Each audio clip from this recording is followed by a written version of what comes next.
बड़े लोगों का क्रोध, बड़े लोगों का गुस्सा, बड़े लोगों का ये दुर्व्यवहार, ये क्रोध नहीं है, ये वरदान है। जिसके जीवन में ये नहीं आया उसने अपना जीवन व्यर्थ गवा दिया। क्रोधापि देवेन वरेण तुल्यम, वही बात यहां परीक्षित कह रहे हैं। बोले गुरुमुख ये मत कहो 7 दिन में मरने का श्राप मुझे लगा है, मुझे तो आशीर्वाद मिला है। और कैसा आशीर्वाद देखो, श्राप को आशीर्वाद माना तो आशीर्वाद ही बन गया। आज तक इस आशीर्वाद का साक्षी पूरा विश्व लेता है भागवत सुन करके, ये आशीर्वाद ही तो था। परीक्षित जी ने अगर उसको श्राप ही माना होता ना तो वो श्राप ही बन गया होता, लेकिन परीक्षित जी ने उसको स्वीकार किया एक आशीर्वाद के रूप में। ऐसी बंधुओं जीवन में कैसी भी स्थिति आवे, विपरीत भी आवे ना, उसको भी भगवत कृपा मानो तो विपरीत स्थिति विपरीत नहीं रहेगी, वो कृपा ही बन जाएगी ठाकुर जी की। आप सकारात्मक बुद्धि से जियो तो सही। हमारे साथ ऐसा हो गया, हमारे परिवार में ऐसा हो गया, मत बोलो ये सब। आप उसको गलत मानोगे तो वो गलत है, लेकिन आप सोचो कि चलो ये गलत हुआ, कोई बात नहीं, ठाकुर जी की कोई और इच्छा होगी, शायद कुछ मंगल करना होगा। आप ऐसा मानेंगे, जैसे ही मानेंगे तुरंत आप देखना कि वो आपको प्रसाद जैसी दिखने लगेगी वो स्थिति। ये मैंने अनुभव किया अपने जीवन में। आप लोग मुझसे भी बड़े हो उम्र में, कई लोग, मेरा तो इतना अनुभव नहीं, पर इतने दिनों में भी जो अनुभव हुआ उसको मैं साझा करूं तो ऐसा ही है कि आप विपरीत स्थिति को भी ऐसा मान लो कि ये ठाकुर जी की इच्छा है, शायद ये मेरा निर्माण इसी से होगा, तो हो ही जाएगा। लेकिन आप उसको गलत नकारात्मक रूप से लोगे कि ये क्या कर दिया भगवान ने, सब गलत कर दिया, ये तो गलत ही हो जाएगा वो। राजा परीक्षित को 7 दिन में मरने का श्राप लगा, लेकिन उन्होंने मुस्कुरा करके वरदान मान करके उसको स्वीकार किया। अपने पुत्र जन्मेजय को राज्य गद्दी पर बिठाया इंद्रप्रस्थ के, और स्वयं आ गए कहां, इसी नगर में। और भ्रमण करते हुए सुखतीर्थ गंगा के तट पर जैसे ही पहुंचे, असंख्य संत बैठे थे वहां पर। सबसे जाकर के राजा परीक्षित ने कहा कि भगवान जल्दी मरने वाले की मुक्ति का उपाय बताइए।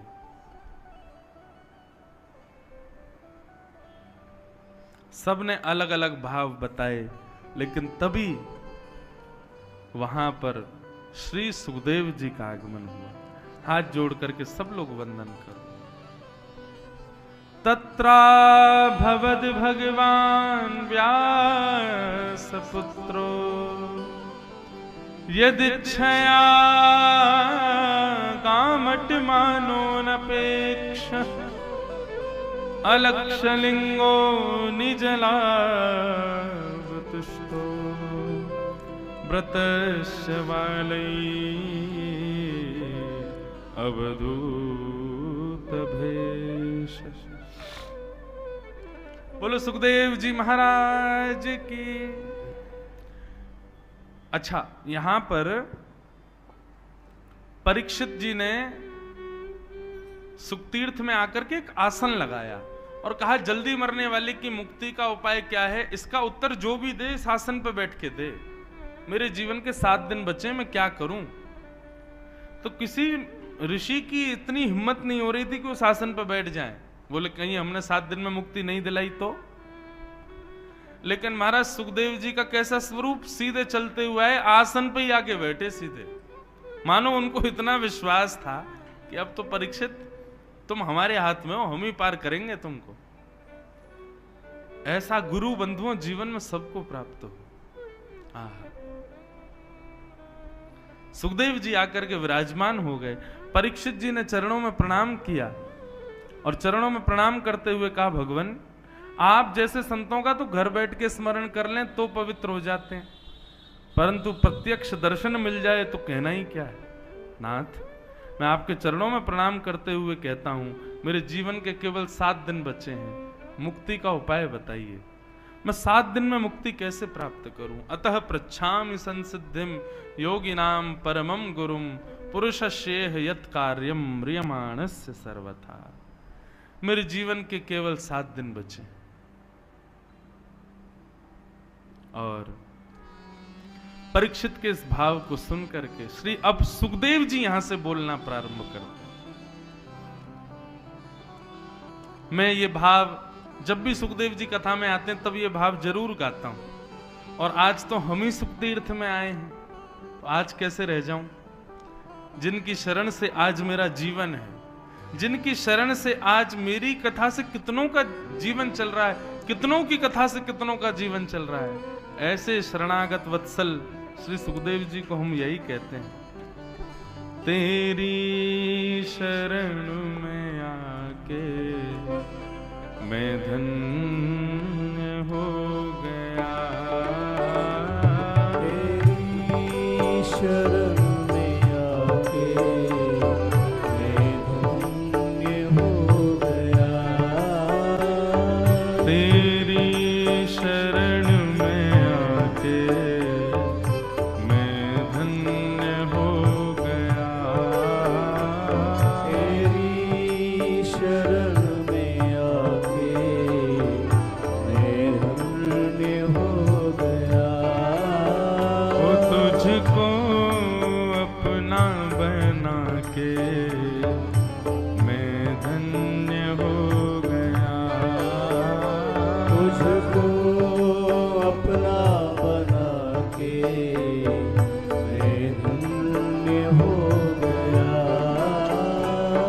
जन्मों की प्यास थी जो, जन्मों की प्यास थी जो, जन्मों की प्यास थी जो, जन्मों की प्यास थी जो, संपन्न हो गया, तेरी शरण में आके मैं धन्य हो गया, तेरी शरण में आके मैं धन्य। श्री सुखदेव जी महाराज की।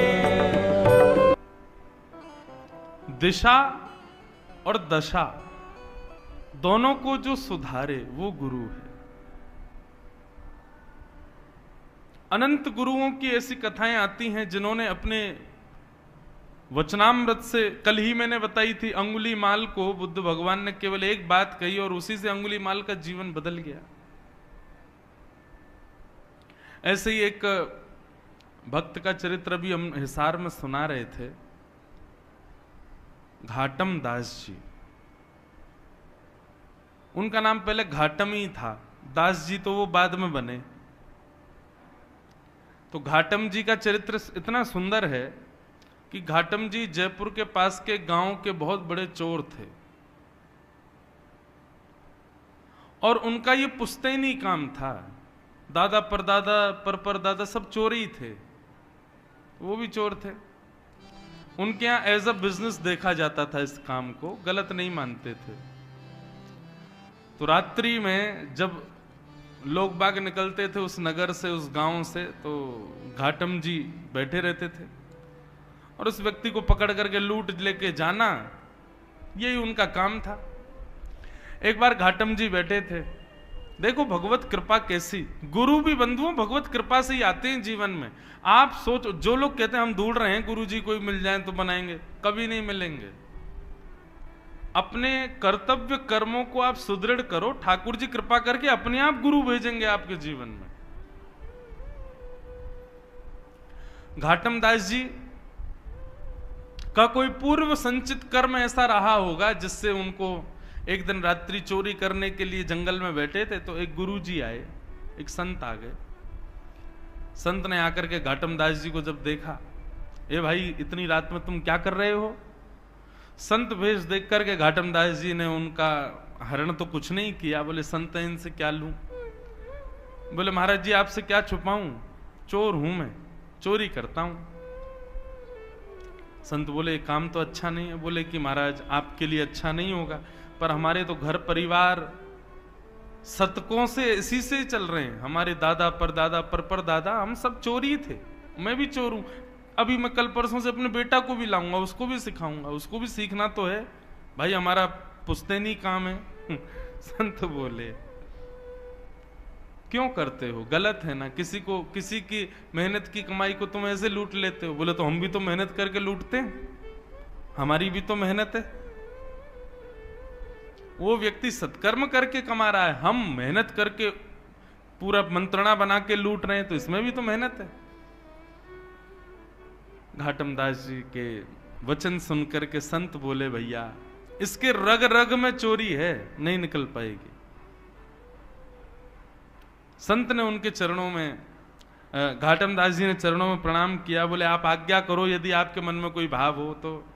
बोले भाई तुम मेहनत करके धन कमाया करो। बोले मेहनत ही तो करता हूं नाथ। संत बोले ये नहीं सुधरेगा। संत बोले तो ठीक है, एक काम करो, तुम सब जो मन करे वो करो, 4 काम हमारे कहे के करो। बोले आज्ञा करो।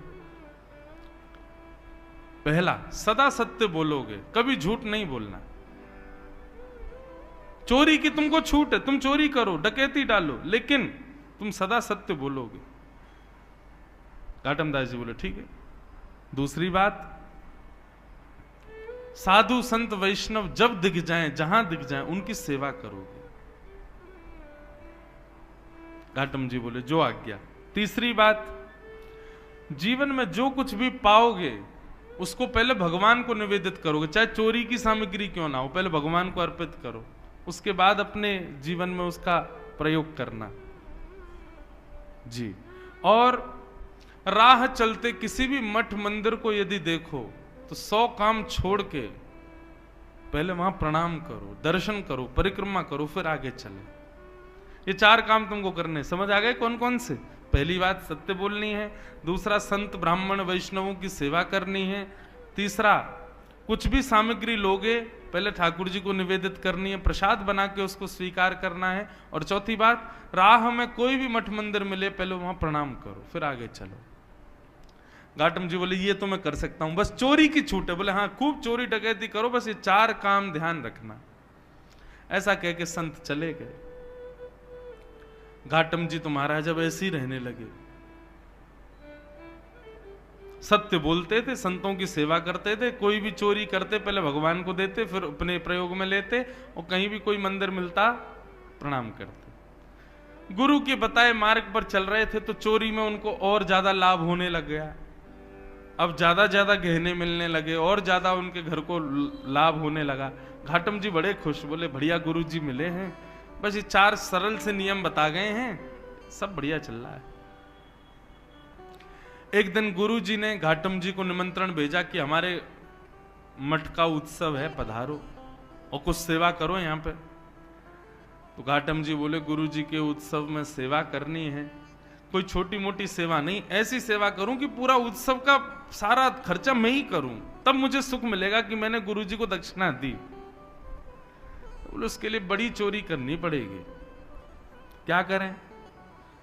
तो बोले कि महाराज जिस नगर में हम रहते हैं वहां के राजा के बड़े मूल्यवान घोड़े हैं, यदि एक घोड़ा उनमें से चुरा लिया जाए और उसके बदले जो धन आए वो इतना धन होगा कि गुरुजी के एक नहीं 6-7 उत्सव मैं ही करवा दूंगा। तो घाटम जी ने एक सिपाही का रूप धारण किया, राजा के दरबार में जाने लगे। द्वारपालों ने पूछा कहां भाई, कहां कहां कहां घुसे चले जा रहे हो भीतर, कौन हो? थे तो सिपाही भेष में। अब पूछा कौन हो, तो सत्य बोलते थे। बोले चोर हूं, चोर हूं, चोरी करने आया हूं। तो सिपाहियों को ऐसा लगा कि भैया ये कोई राजा का अंतरंग व्यक्ति है और हमने इससे पूछ लिया कि तुम कौन हो, तो इसको बुरा लग गया है, इसलिए ये व्यंग में बोल रहा है कि चोर हूं। अरे भैया क्षमा करो, जाओ जाओ भीतर जाओ। घाटम जी बड़े खुश, सत्य बोल रहा हूं फिर भी देखो आज्ञा मिल रही है, जाओ। घाटम जी भीतर गए, राजा के 4 घोड़े थे, उनमें सबसे महंगा घोड़ा काला वाला था, वही चुराया। उस पर बैठ करके और महाराज बाहर निकलने लगे तो सिपाहियों ने फिर पूछा, बोले ये तो राजा का घोड़ा, इसको लेके कहां जा रहे हो? बोले बताया था ना चोर हूं, चोरी करने आया हूं, घोड़ा चोरी करके ले जा रहा हूं, अपने घर बेच दूंगा इसको।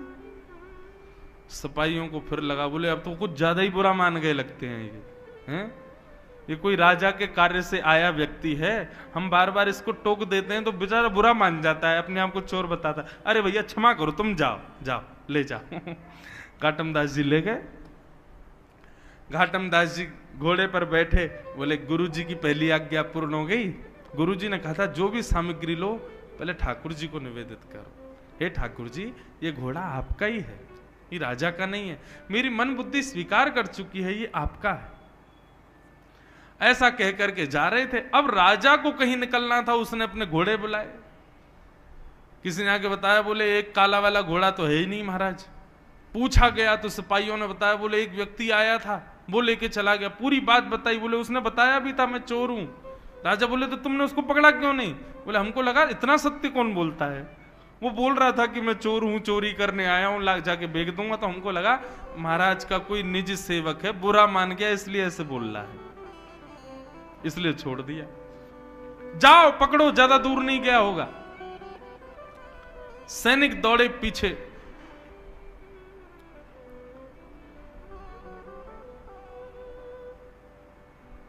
सैनिक पीछे दौड़े।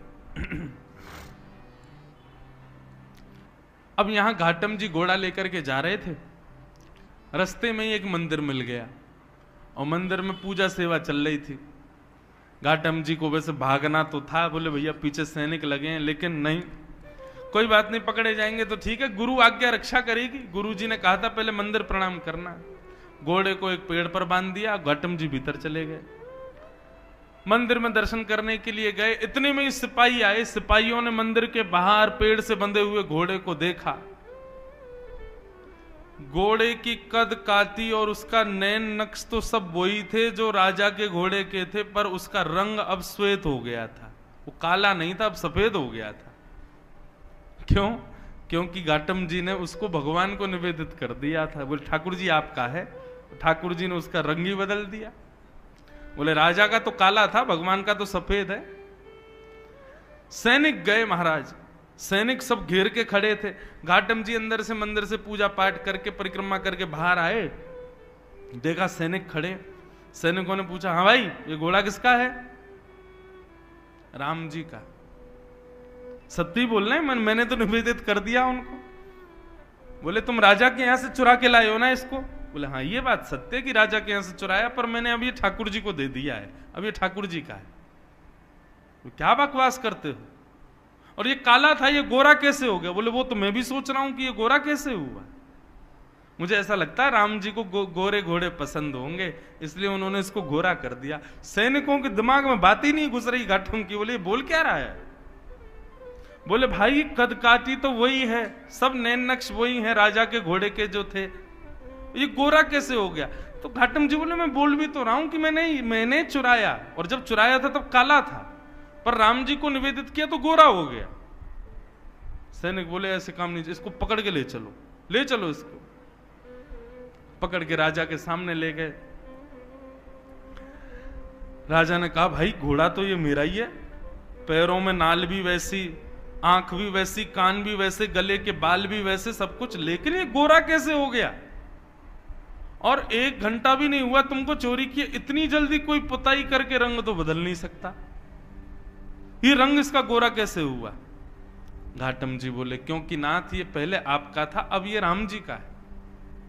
बोले राम जी का मतलब? बोले मैंने राम जी को निवेदित कर दिया, उनको दे दिया, प्रसाद बन गया, अब ये उनका प्रसाद है, उनको गोरे घोड़े पसंद होंगे इसलिए गोरा हो गया। आपका ही है, मैं मानना हूं मैंने ही चोरी किया है, पर ये अब राम जी को दे के मैंने गोरा करवा लिया। राजा का भी सर घूमने लगा। बोले ये कैसा व्यक्ति है, क्या बोल रहा है? बोले सुनो ये झूठ बोल रहा है, ये चोर को बचाने का प्रयास कर रहा है, चोर तो इसने भगा दिया असली घोड़े के साथ, और ये नकली घोड़ा लाके हम लोगों को गुमराह कर रहा है। नहीं नहीं महाराज मैं झूठ नहीं बोलता, ये आपका ही घोड़ा है। बोले यदि ये मेरा घोड़ा है तो मेरे घोड़े की एक पहचान है कि उसके गले के पास में एक मस्सा है बालों के भीतर। बोले देख लो। आकर के महाराज बाल हटा करके देखे, राजा तो महाराज मूर्छित जैसा होगा, मस्सा दिख गया उसको। बोले असंभव, ये गोरा कैसे हो गया? बोले मैं बता रहा हूं ना, ये राम जी को निवेदित कर दिया मैंने। राजा चरणों में गिर गए, भैया तू क्या बला है, तू ये बता पहले, सत्य भी बोल रहा है, चोरी भी कर रहा है, सबको बता भी रहा है मैं चोर हूं, सब कुछ कर रहा है, और अब तो ये है क्या? बोले मैं अपने गुरु की आज्ञा का पालन कर रहा हूं, मैं चोरी करता हूं, चोर हूं, पर मैं सत्य बोलता हूं। जो भी सामग्री चुराता हूं पहले भगवान को निवेदित करता हूं, संतों की सेवा करता हूं, और कहीं भी मंदिर दिखे, मठ दिखे तो प्रणाम करता हूं। महाराज राजा बोला ये चोर बनने योग्य व्यक्ति नहीं है। बताओ कितना सत्यव्रत अपने गुरु के वचनों के प्रति। बोले महाराज आपकी आज्ञा हो तो आज से आप हमारे राजगुरु, अब आपको चोरी नहीं करनी है, आप हमारे इस राज शासन के गुरु के रूप में विराजमान हो जाओ। घाटम जी ने जब ये शब्द सुना तो नेत्रों से अविरल अश्रुधार गिरने लगे और अपने गुरुदेव को याद करके रोने लगे। मेरे गुरुदेव की सहज वाणी का मैंने पालन किया, चोरी करता था, सब गलत काम करता था, केवल उनकी वाणी का पालन करने पर आज मुझको एक राजा का गुरु पद भी प्राप्त हुई। यदि मैंने कार्य भी सत्कृत्य किए होते तो आज एक राजा नहीं साक्षात राम जी मुझको गोदी में बिठाते। मैं आज के बाद चोरी नहीं करूंगा। और उस दिन से घाटम जी का नाम बदल गया और उन्होंने अपना नाम रखा घाटम दास। और केवल साधारण सी गुरु आज्ञा से एक चोर, जिसके पुश्तैनी चोर हैं सब, ऐसे घाटम जी परम भक्त वैष्णव हो गए। पर घाटम दास जी पद लिखते थे, उनका एक पद बड़ा सुंदर है। घाटम दास जी क्या गाते? जे नर रसना नाम उचारे, जे नर रसना नाम उचारे। सब लोग ध्यान से सुनना, घाटम जी क्या कह रहे हैं? बोले जो व्यक्ति अपनी जीभ से भगवान का नाम गाता है उसका क्या होता है? केतक बात आप तरवे की, केतक बात आप तरवे की, कोटि पतित निस्तारे, कोटि पतित निस्तारे। जे नर रसना नाम उचारे, जे नर रसना घाटम दास जी कहते हैं यदि तुम सोच रहे हो कि तुम अपना कल्याण स्वयं कर लोगे, कभी नहीं कर पाओगे। जब तक तुम्हारी जिह्वा पर भगवान नाम नहीं आएगा तब तक तुम्हारा कल्याण नहीं हो पाएगा। इसलिए अपनी जिह्वा पर दुनिया भर की सामग्रियों को बैठा करके उसको सुशोभित मत करो। जीव तो तब सुशोभित होगी जब राम नाम इस पर विराजमान होगा।